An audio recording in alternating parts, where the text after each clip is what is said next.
Oke, kita bertemu lagi di channel Matematika dan Geografi. Ini untuk melanjutkan materi pada video sebelumnya, katanya dengan eh, bioma, kemudian sebaran flora dan fauna dunia.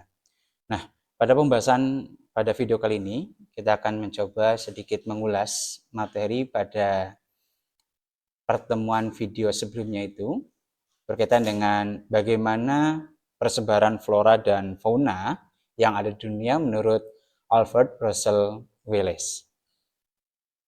Oke, langsung saja.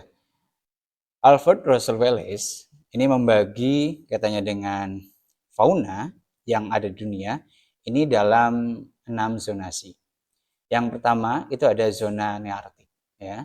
Kemudian yang kedua ada zona neotropik, yang ketiga zona australis, yang keempat zona oriental, yang kelima zona paleartik, dan yang keenam zona Ethiopian. Pada video sebelumnya, saya sudah detail, sudah menyampaikan katanya dengan ciri khasnya atau karakteristiknya, terus kemudian kondisi lingkungannya seperti apa, wilayah sebarannya. Nah, pada video ini kita akan ulas sedikit sebelum nanti kita masuk ke bagaimana sebaran flora dan fauna yang ada di Indonesia. Sebaran fauna menurut Alfred Russel Wallace yang pertama, ini kaitan dengan zona nearktik, ini wilayahnya itu beragam, dia memiliki habitat yang bervariasi gitu. Nah, seperti di sana kita dapat temui kalau di zona nearktik itu ada hutan boreal, kemudian ada hutan eh, tundra arktik di sana juga. Kemudian ada padang rumput atau yang kita kenal dengan stepa gitu ya. Kemudian ada gurun juga yang dihuni oleh berbagai macam hewan. Sedangkan untuk zona neotropik, ini wilayah ini dikenal karena keanekaragaman hayatinya gitu. Termasuk di sana di zona neotropik itu kita dapat banyak menjumpai spesies endemik seperti kukang, kemudian ilama gitu ya, piranha gitu. Kemudian yang ketiga, ini zona australis. Nah, istilah ini juga sering digunakan untuk merujuk pada fauna australis, yaitu kelompok hewan yang ciri khasnya seperti mamalia berkantung. Misalkan itu ada kita kenal kanguru gitu ya, terus kemudian kuskus gitu. Nah, burung berwarna mencolok juga hidup di zona australis. Misalkan itu ada cendrawasih dan hewan unik lainnya yang ditemukan di wilayah tersebut. Nah, kalau yang zona australis ini selain berada di benua Australia, di sebagian kecil wilayah Indonesia pun ada. Misalkan di Papua, kemudian Pulau Halmahera gitu ya, dan pulau-pulau kecil lain yang ada di sekitar. Kemudian yang keempat, ini zona oriental. Nah, wilayah ini memiliki iklim tropis dengan hutan hujan yang kaya dan merupakan habitat bagi fauna seperti harimau gitu ya. Kemudian gajah, orangutan dan bekantan. Nah, ketika kita berbicara zona oriental di sini kita juga kalau kita berbicara wilayah Indonesia yang termasuk zona oriental itu adalah Indonesia bagian barat gitu ya. Ada Pulau Sumatera, kemudian ada Jawa, ada Kalimantan gitu. Nah, ciri khas dari zona oriental di sini khususnya buat hewan-hewan yang hidup di Indonesia bagian barat itu dia memiliki kemiripan dengan hewan-hewan yang hidup di benua Asia. Kemudian yang kelima itu ada zona paleartik. Wilayah ini memiliki keanekaragaman fauna yang sangat beragam, mulai dari hewan yang beradaptasi dengan iklim yang dingin hingga yang mampu beradaptasi dengan kondisi gurun. Nah, jadi hewan yang hidup di paleartik ini berarti dia tingkat adaptasinya tinggi gitu. Jadi ada sebagian yang hidup di daerah iklim dingin, kemudian ada juga yang dapat hidup di daerah iklim yang ekstrim panas, yaitu daerah bioma gurun. Kemudian yang keenam, ini ada zona Ethiopian. Nah, wilayah persebaran fauna Ethiopian ini memiliki kekhasan yang berbeda dengan wilayah biogeografi dunia lainnya. Karena apa? Karena pada zona Ethiopian itu terdapat sejumlah faktor yang mempengaruhi dari segi kondisi geografis atau letak geografisnya. Kemudian dari letak lintang, itu yang mempengaruhi faktor iklimnya juga nanti bervariasi di sana.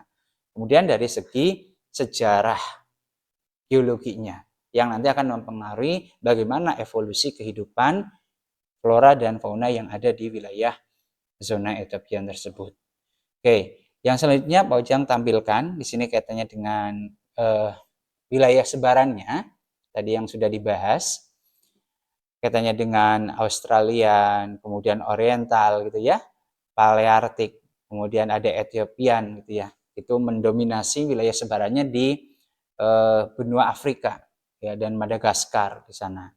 Kemudian ada Neotropik, itu sebagian besar benua Amerika. Kemudian ada Nearktik. Baik, yang selanjutnya kita akan lebih spesifik satu persatu untuk dari keenam zona sebaran fauna yang ada di dunia menurut Alfred Russel Wallace. Zona Nearktik. Nah, zona Nearktik ini terdapat bioma tundra di sana. Kemudian terdapat bioma taiga juga. Kemudian tadi hutan gugur gitu ya, yang beriklim sedang. Kemudian ada padang rumput dan gurun musim dingin. Kawasan ini meliputi wilayah seperti di Kanada, kemudian ada di Greenland, ya.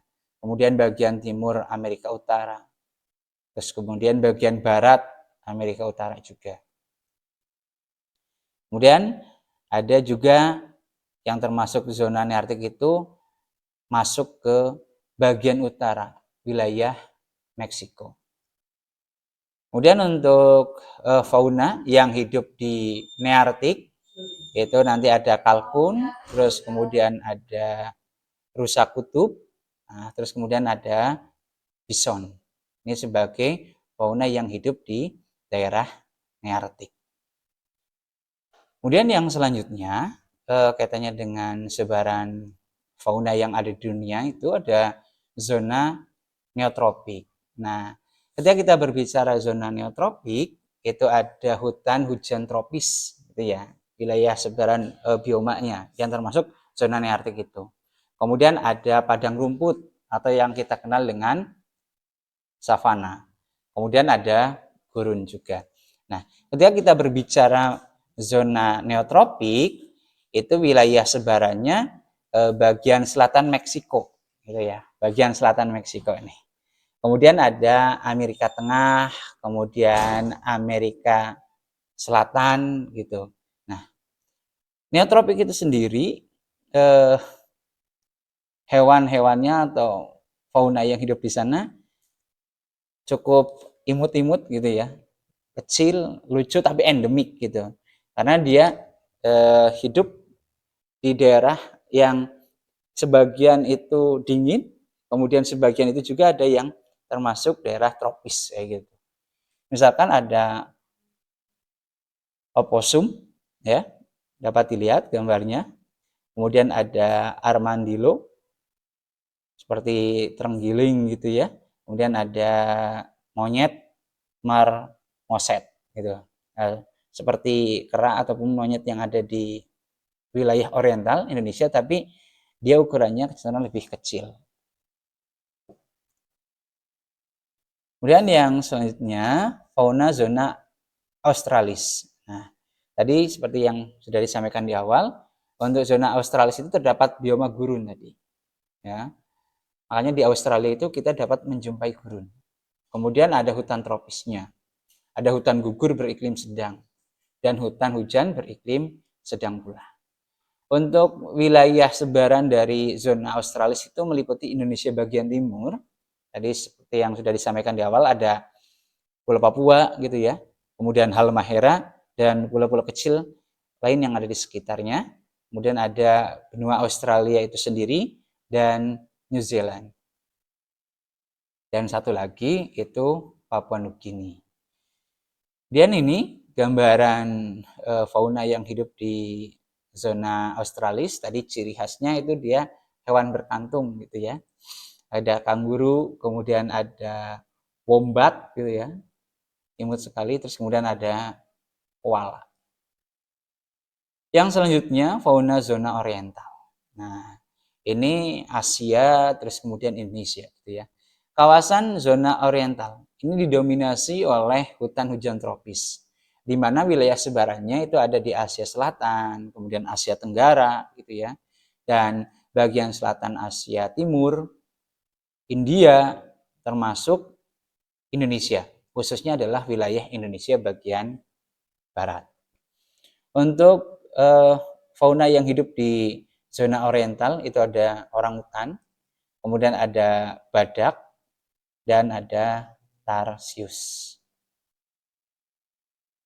Fauna zona paleartik ini meliputi kawasan fauna terbesar gitu ya, di mana ketika kita berbicara paleartik, di sana ada bioma tundra, taiga, hutan gugur, dan gurun.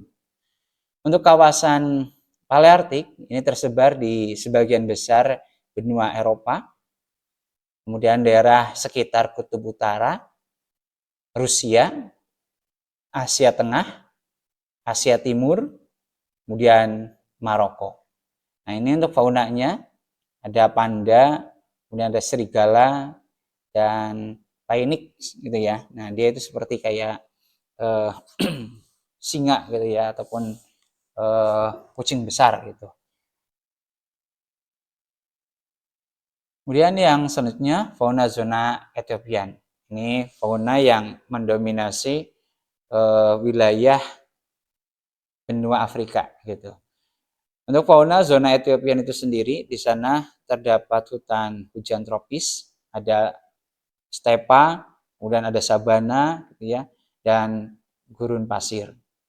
Untuk wilayah sebarannya tadi seperti disampaikan sebagian besar benua Afrika, kemudian ada di Madagaskar, dan bagian selatan dari Saudi Arabia. Untuk faunanya, ini adalah hewan-hewan yang mampu bertahan di wilayah yang cukup ekstrim, dalam hal ini ekstrim untuk suhunya gitu ya, yang panas. Itu ada jerapah, kemudian ada zebra, dan kuda Nil. Baik, yang selanjutnya kita akan berbicara bagaimana persebaran flora dan fauna yang ada di Indonesia. Letak geologis Indonesia ini sangat berpengaruh pada pembagian wilayah untuk persebaran flora dan fauna. Di mana pada zaman Jura itu hanya ada 2 benua besar sebenarnya di bumi itu, ya. Ada 2 benua besar yang ada di bumi ketika zaman Jura. Yang pertama itu Laurasia atau benua Amerika bagian utara, kemudian benua Eropa, dan benua Asia yang dulunya itu masih menjadi satu kesatuan, kayak gitu, menjadi satu daratan di sana.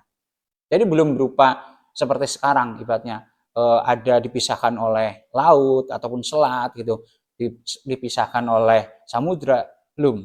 Dulunya itu tadi benua Amerika bagian utara itu, terus kemudian Eropa dan benua Asia itu dihubungkan oleh satu daratan gitu.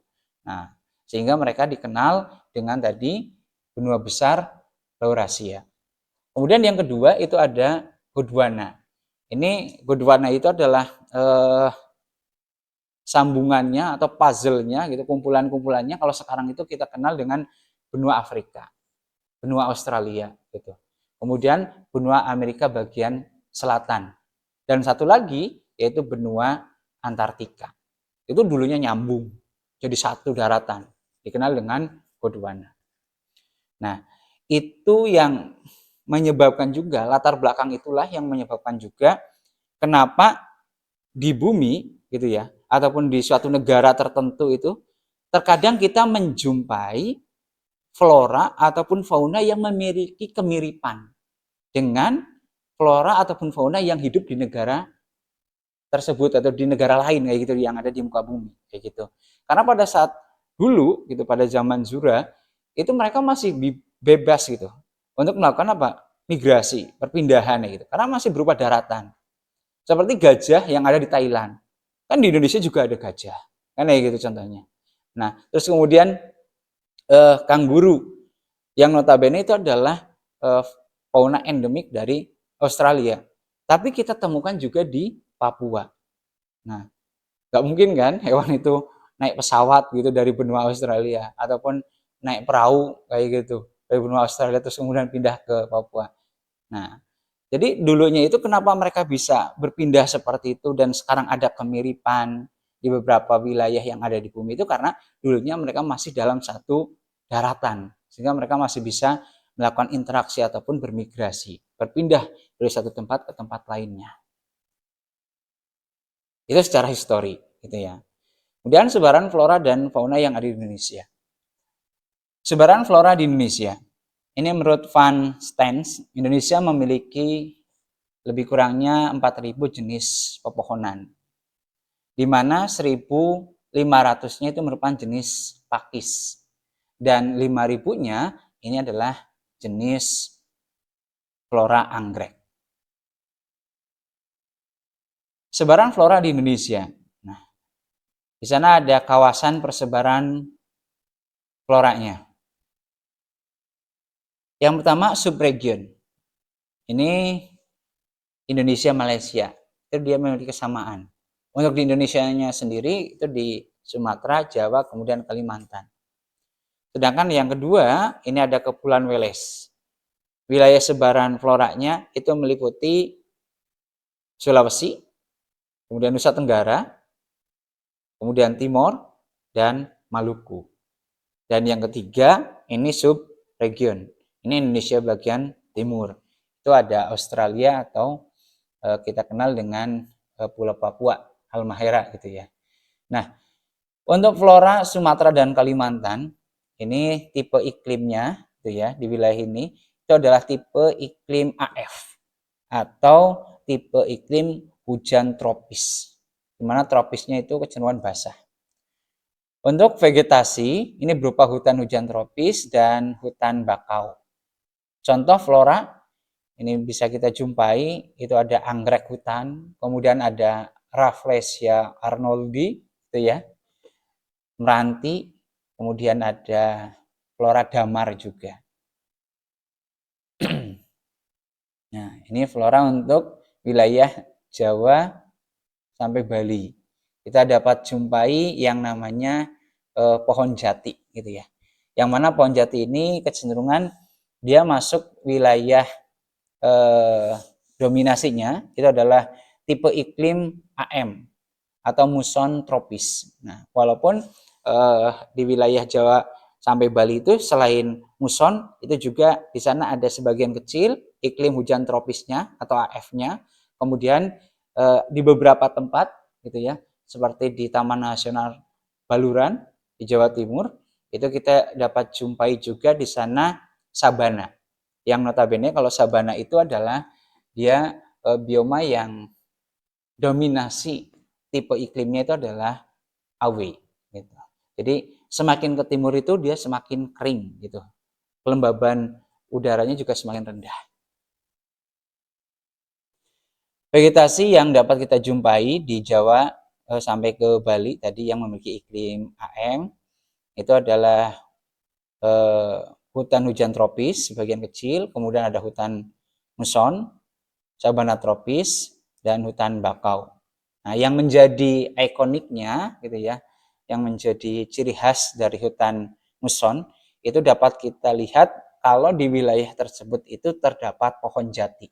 Jadi hutan muson di sini adalah hutan yang musiman gitu. Jadi ketika musim kemarau dia kecenderungan menggugurkan daunnya. Nah, terus kemudian ketika musim penghujan dia akan tumbuh lagi gitu untuk daun dari pohon jati itu sendiri. Kemudian ada pinus, gandaria, merkusi, kemudian ada cemara. Flora Kepulauan Weles. Nah, ini lebih kering. Nah, wilayah Wales itu lebih kering dan kelembaban udaranya pun dia lebih rendah, kecuali di Maluku. Untuk vegetasinya itu yang mendominasi wilayah Kepulauan Wales itu ada sabana, ada stepa, hutan pegunungan, dan hutan campuran. Contoh untuk flora yang ada di wilayah Kepulauan Wales itu ada cengkeh, pala, kemudian ada kayu eboni, dan kayu cendana. Flora wilayah Papua nih, dia iklimnya adalah AF. Nah, vegetasi hutan hujan tropis, hutan bakau, kemudian sabana. Untuk floranya ada matoa, ada sagu, kemudian eukaliptus. Untuk wilayah sebaran fauna yang ada di Indonesia, itu digaris atau dipisahkan oleh dua garis yang bernama garis Wallace dan garis Weber. Nah, jadi garis Wallace itu memisahkan fauna Indonesia bagian barat, Asiatis, dengan Indonesia bagian tengah atau peralihan. Sedangkan kalau garis Weber memisahkan peralihan dengan Indonesia bagian timur atau Australis. Wilayah fauna Indonesia yang pertama, Asiatis, ini mencakup wilayah Indonesia bagian barat, meliputi Pulau Sumatera, Jawa, Bali, kemudian Kalimantan. Untuk faunanya sendiri yang hidup di wilayah barat itu terdapat mamalia besar seperti gajah gitu ya. Nah, kemudian ada reptil juga dan beberapa jenis burung yang tidak memiliki beragam warna. Jadi ada burung di Indonesia bagian barat itu, cuma warna burungnya itu tidak semenarik dengan fauna yang ada di Indonesia bagian timur gitu. Contoh fauna Indonesia bagian barat itu ada orangutan, kemudian ada macan, gajah, buaya gitu ya. Kemudian kura-kura, burung elang, burung jalak, dan burung hantu. Kemudian yang selanjutnya fauna peralihan, ini Indonesia bagian tengah, wilayahnya ada di Sulawesi gitu ya, Nusa Tenggara, dan Kepulauan Maluku. Nah, ini hewan fosil gitu ya yang boleh dikata. Jadi hewan yang hidup hanya ada di wilayah peralihan, kemudian dia juga usianya sangatlah tua gitu. Terdapat mamalia tidak besar, kemudian reptil, beberapa jenis burung. Di sana hidup di peralihan itu ada fauna monyet hitam, anoa, ini bentuknya seperti kerbau, tetapi ukurannya lebih kecil. Ada kuskus, ini komodo gitu ya tadi, fosil hidup gitu. Karena diyakini oleh beberapa ahli ini hidup sezaman dengan dinosaurus gitu. Kemudian ada burung kakatua dan burung maleo. Indonesia bagian timur kita kenal dengan fauna australis. Nah, di sana wilayahnya meliputi Papua, Halmahera, dan pulau-pulau kecil yang ada di sekitar. Terdapat mamalia berkantung, kemudian ada reptil juga, kemudian berbagai jenis burung berwarna indah. Tadi kalau di barat ada burung tapi warnanya itu kecenderungan kurang menarik gitu ya. Nah, tapi kalau di Indonesia bagian timur, Australis ini burungnya warnanya keren-keren sekali gitu. Contoh untuk fauna yang hidup di Indonesia bagian timur itu ada walabi, ada kanguru pohon, kemudian ada kadal, ular, burung kasuari, dan burung cendrawasih. Kita sudah membahas tadi, katanya dengan sebaran flora, kemudian sebaran faunanya, gitu ya. Nah, lantas apa sih sebenarnya yang mempengaruhi, gitu ya, mempengaruhi perbedaan persebaran flora dan fauna yang ada di Indonesia itu sendiri. Nah, hal itu jelas dipengaruhi oleh beberapa hal atau dipengaruhi oleh beberapa faktor. Yang pertama, ini kaitannya dengan iklim, gitu ya. Faktor iklim ini memiliki peranan, gitu, memiliki peranan penting. Karena dengan adanya iklim yang berbeda itu juga memerlukan kemampuan adaptasi dari flora ataupun fauna yang hidup di sana juga berbeda. Yang di iklim dingin misalkan, ya, yang suhunya dingin itu, kelembabannya rendah gitu. Nah, di sana otomatis untuk faunanya itu adalah hewan-hewan yang memiliki bulu yang tebal kayak gitu untuk beradaptasi dengan kondisi suhu yang dingin itu. Nah, sedangkan kalau misalkan itu di daerah tropis, daerah gurun, apalagi yang panas kayak gitu, ya dia adalah hewan-hewan atau fauna yang bisa beradaptasi di daerah yang panas itu, yang kering tersebut.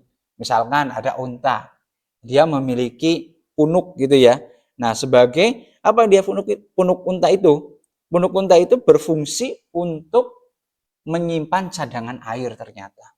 Sehingga si unta itu ketika dia berjalan di gurun yang panas, yang kering, yang tidak banyak tersedia air kayak gitu, dia tetap dapat bertahan, tetap dapat survive kayak gitu.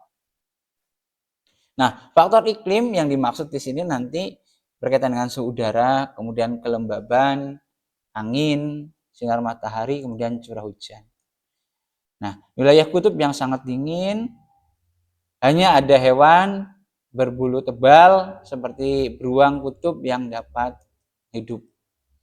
Kemudian yang selanjutnya faktor yang berkaitan dengan keadaan tanah. Tadi ada iklim, kemudian yang selanjutnya tanah. Nah, yang berkaitan dengan keadaan tanah ini sangat mempengaruhi. Karena ketika tanah itu subur, otomatis ragam flora itu akan sangat banyak di wilayah tersebut. Nah, kemudian ragam flora yang banyak itu juga akan mempengaruhi bagaimana ragam fauna yang ada. Karena salah satu sumber makanan dari fauna itu adalah flora atau tanaman yang ada di wilayahnya. Faktor yang berkaitan dengan keadaan tanah atau edafik itu berkaitan dengan keasaman atau pH tanah, terus kemudian tekstur tanah, kandungan air dan udara, kemudian struktur tanah dan jenis tanah. Yang selanjutnya, faktor yang mempengaruhi sebaran fauna dan flora yang ada di Indonesia itu ada fisiografis.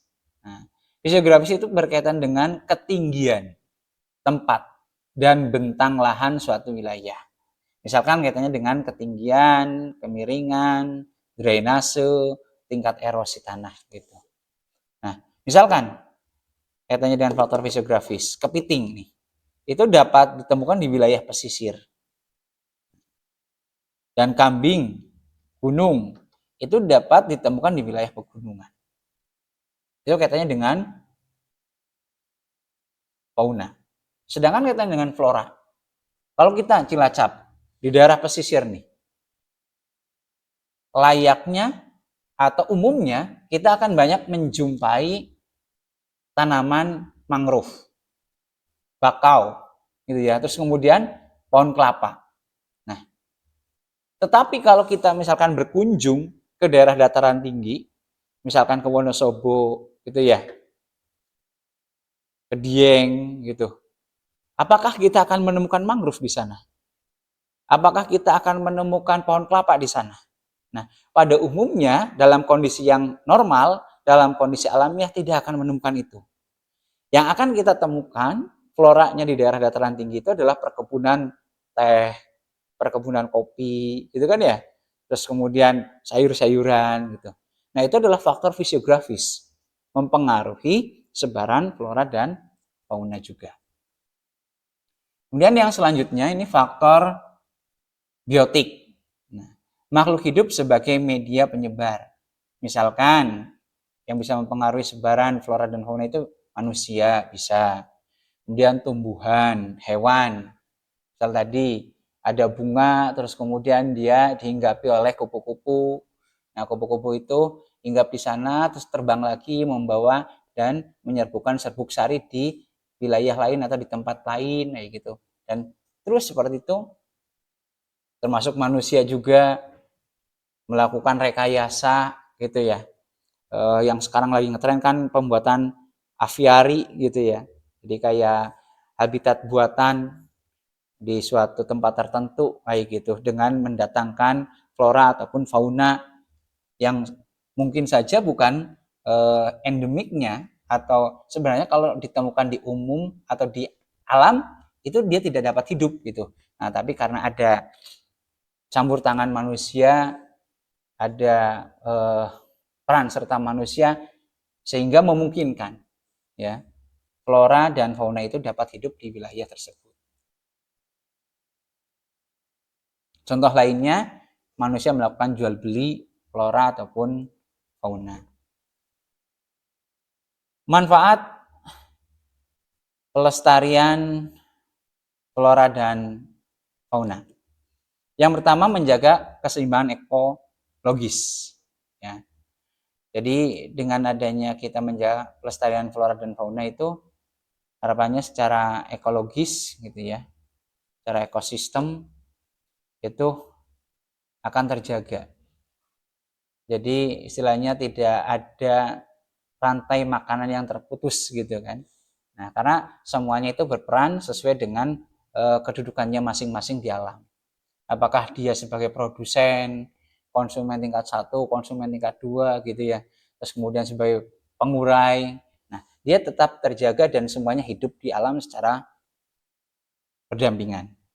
Kemudian yang kedua, ini nilai estetik, nilai keindahan. Kemudian pengembangan ekonomi. Misalkan dengan adanya pelestarian flora dan fauna itu, kita bisa jadikan sebagai sebuah destinasi wisata alam kayak gitu.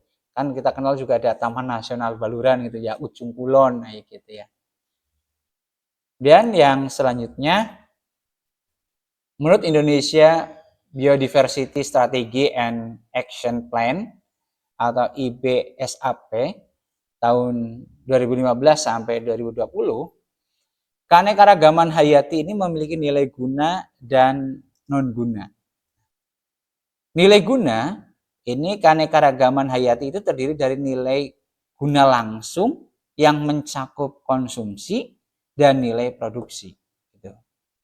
Serta nilai guna tidak langsung, ini yang mencakup nilai jasa lingkungan. Kemudian yang kedua, nilai non guna keanekaragaman hayati. Terdiri dari nilai pilihan dan nilai eksistensi. Oke, nah ini Ujang tampilkan kaitannya dengan gambaran manfaat dan pelestarian flora dan fauna. Tadi sebagai taman wisata alam, gitu. Grojogan Sewu di Jawa Tengah. Kemudian ada lagi Taman Nasional Baluran di Jawa Timur. Taman Hutan Raya Juanda di Jawa Barat. Kemudian Kebun Raya Cibodas Jawa Barat, Cagar Alam Laut Kepulauan Karimata, Taman Safari Prigen di Jawa Timur. Nah, itu dia memiliki tadi manfaat tadi. Ekologis, kemudian estetik, keindahan, kemudian fungsi ekonomi juga. Nah, tadi kita sudah berbicara manfaatnya. Bagaimana ketika kita melakukan pelestarian flora dan fauna bagi kehidupan manusia. Sekarang apa sih yang dapat kita lakukan gitu ya? Dengan praktik baiknya agar flora dan fauna itu tetap lestari. Yang pertama, kita bisa melakukan kearifan lokal ya. Dengan melakukan kearifan lokal sesuai yang ada di daerah kita gitu. Di mana kearifan lokal itu adalah nilai luhur yang melindungi dan mengelola lingkungan hidup secara lestari. Berdasarkan Undang-Undang RI nomor 32 tahun 2009. Contoh, kaitannya dengan atau hal yang berkaitan dengan praktik baik dengan melakukan kearifan lokal itu, yang pertama masyarakat Baduy itu. Dia memiliki kearifan lokal mengatur pembagian wilayah atas zona reuma, pemukiman, kemudian zona huma, tegalan, dan zona liweng kolot atau hutan tua. Jadi sudah ada pengelompokan regionalisasi itu tadi. Mana yang memang hanya diperuntukkan untuk pemukiman, tempat tinggal penduduk gitu, mana yang dijadikan sebagai areal pertanian atau tegalan itu, tadi zona humanya, dan mana yang dijadikan sebagai wilayah pelestarian yang tidak boleh dialihfungsikan atau kita kenal dengan zona leuweung kolot atau hutan tua. Jadi biar seimbang gitu. Subak juga ini di Bali ya. Ini merupakan salah satu kearifan lokal dalam mengatur dan memanfaatkan air tanpa harus merusak alam. Itu contoh praktek kearifan lokal ada di Baduy itu tadi dengan pembagian zonasi itu. Kemudian kalau di Bali itu dengan cara subak. Kemudian yang ketiga, masyarakat Undau Mau, Kalimantan Barat. Dia menerapkan masa berak dalam usaha pertanian. Oke, itu adalah sampel saja kaitannya dengan praktek baik yang dapat dilakukan untuk menjaga pelestarian flora dan fauna. Saya rasa banyak hal lain yang dapat kita lakukan juga. Misalkan ketika kita berkunjung ke suatu kawasan ekosistem alam kayak gitu, ya minimalnya praktek baik yang dapat kita lakukan adalah tidak membuang sampah sembarangan. Dan ketika kita melihat sampah di sana, khususnya adalah sampah yang anorganik, kita juga tidak malu untuk memungut dan membuangnya pada tempat yang sudah disediakan. Itu adalah praktek baik kecil yang mungkin bisa kita praktekkan dalam kehidupan sehari-hari. Baik, ini adalah video terakhir di bab 2 untuk materi ragam flora dan fauna. Terima kasih, semoga bermanfaat.